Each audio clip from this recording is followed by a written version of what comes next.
So what do we do? Keep on sinning so God can keep on forgiving? I should hope not. If we've left the country where sin is sovereign, how can we still live in our old house there? Or didn't you realize we'd packed up and left there for good? That's what happened in baptism. When we went under the water, we left the old country of sin behind. And when we came up out of the water, we entered into a new country of grace, a new life in a new land. That's what baptism into the life of Jesus means. When we're lowered into the water, it's like the burial of Jesus. And when we're raised up out of the water, it's like the resurrection of Jesus. Each of us is raised into a light-filled world by our Father so that we can see where we're going in our new grace-sovereign country. Could it be any clearer? Our old way of life was nailed to the cross with Christ, a decisive end to that sin-miserable life, no longer at sin's every beck and call.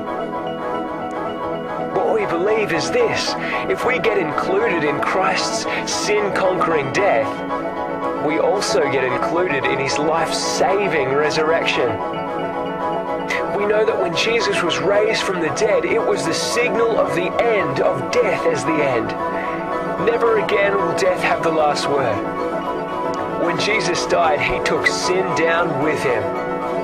But alive, he brings God down to us. From now on, think of it this way. Sin speaks a dead language that means nothing to you, but God speaks your mother tongue, and you hang on every word. You are dead to sin and alive to God. That's what Jesus did. That means you must not give sin a vote in the way that you conduct your lives. Don't give it the time of day. Don't even run little errands that are connected with that old way of life, but throw yourselves wholeheartedly and full time, remembering that you've been raised from the dead, into God's way of doing things. Sin can't tell you how to live. After all, you're not living under that old tyranny any longer. You're living in the freedom of God.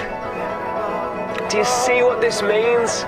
All these pioneers who blazed the way, all these veterans, they're cheering us on. It means we'd better get on with it.